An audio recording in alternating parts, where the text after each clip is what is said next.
Labis ang kasiyahan at pasasalamat ni Fidel Escurel at Henelyn de Ruña Collis. Ito kasi ang araw na binigyan sila ng pagkilala sa kanilang sakripisyo sa ibang bansa.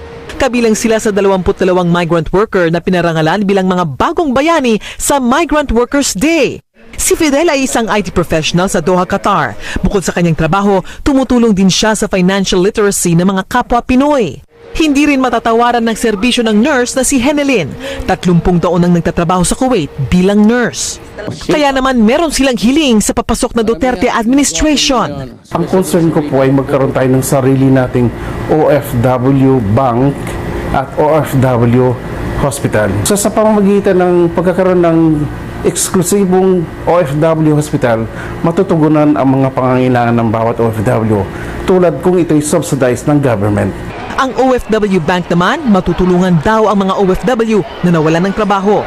Kami doong nag-retire